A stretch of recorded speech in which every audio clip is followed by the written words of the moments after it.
Chapter 2 में मैं हनुमान जी के बारे में थोड़ा-सा बात करना चाहूँगा और जो वानर सेना है, हाँ, उसके असलियत के बारे में बात करना चाहूँगा from the lens of ancient India. हाँ।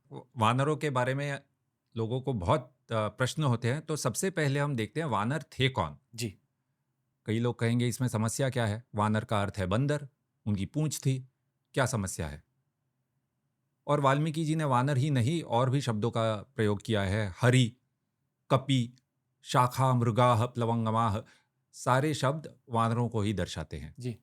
लेकिन अभी आप ये सोचिए, हमने कहा कि रामायण इतिहास है, इति ह आस। अगर वानर वास्तव में बंदर थे, तो वे बात कैसे करते थे? तो वाल्मीकि रामायण जब हम देखेंगे, तो वाल्मीकि जी के शब्दों से ये क्लियर हो जाता है कि वानर मनुष्य ही थे, वानर रूप धारण करते थे और वे ना ही एक अलग रेस या नस्ल थी। एंड देयर कल्चरल रूट्स, जो सांस्कृतिक मूल हैं, वो भी अयोध्या और अन्य नगरों के लोगों से ही मिलती जुलती थी, वैदिक सांस्कृतिक मूल थे। हुँ। तो इसमें भी मैं कुछ वाल्मीकि जी के शब्दों को आपके सामने रखता हूँ। श्योर। पहले जैसे मैंने कहा कि हाँ, एक और तो शाखा मृगाः प्लवंगमाः कपि हरि वानर हुआ, लेकिन वाल्मीकि जी ने नारी, जन, स्त्री और पुरुष, इन शब्दों का भी प्रयोग किया है वानरों के लिए। हुँ। और इतना ही नहीं, उन्हें कहा है वनवासिनः, वनौकसः, काननौकसः। सभी शब्दों का अर्थ है वन में रहने वाले मनुष्य। हुँ। वनवासी, जी हुँ। हाँ, आप फॉरेस्ट उनको, ड्वेलिंग। हाँ, फॉरेस्ट ड्वेलर कहिए, वनवासी कहिए, हुँ। यही ठीक शब्द है हुँ। उनके ओके। लिए। और इस बात पे जो पूँछ है उनकी, पूँछ के बारे में भी प्रश्न आता है कि पूँछ की कई कहानियाँ भी हैं। वहाँ पे आप देखिए, जब हनुमान जी सुंदरकांड में लंका गए और इंद्रजीत ने उन्हें पकड़ लिया, राजसभा में लेके गया रावण के। रावण ने पहले तो कहा मार डालो इस दूत को। विभीषण ने कहा दूत को मारना नहीं चाहिए।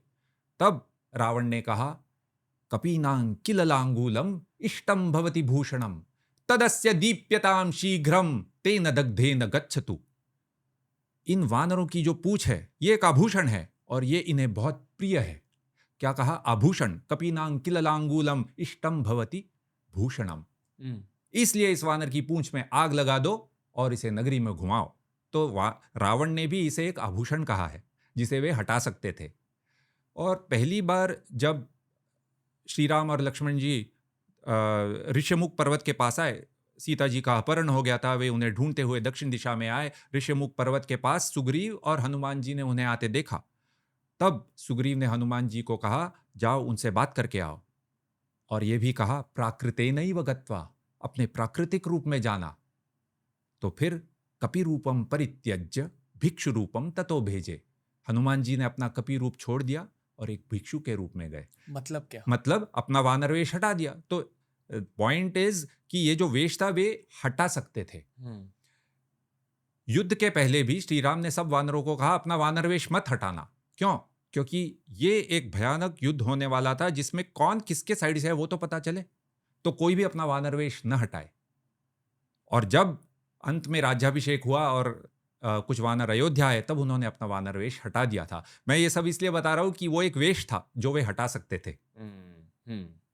अ, जैसे मेरे ख़्याल से रशिया में जो फॉरेस्ट ड्वेलर्स होता है आज भी एक रशियन ट्राइब है जो बेयर पीपल मानी जाती है। अच्छा। वो एक भालू के रूप में पेश करते हैं खुद को। भालू से रिलेटेड आभूषण है उनके। ओके। तो जो जांबवान जी थे, हाँ, हाँ। उन्हें भी बेयर पर्सन हाँ, मान सकते हैं हम। हाँ, वो भालुओं का वेश करते थे। हुँ। तो बेसिकली जी हाँ। जो फॉरेस्ट ड्वेलर्स थे, जो वनवासी थे, अलग-अलग भेष में खुद को हाँ, सारे वनवासी वानरों का वेश नहीं करते थे, कुछ भालुओं का वेश करते थे।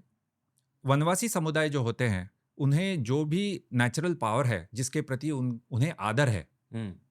उसके मुताबिक वे कई बार वेश करते हैं। Got it. ओके। और ये काफ़ी वही ऑस्ट्रेलिया के जो एबोरिजिनल्स हैं, उनमें भी सेम कल्चर है। वनवासी लोग दुनिया भर में मेरे ख्याल से इस प्रकार के कुछ-कुछ चीज़ें देखने को मिलती हैं हुँ। वनवासी समुदायों में।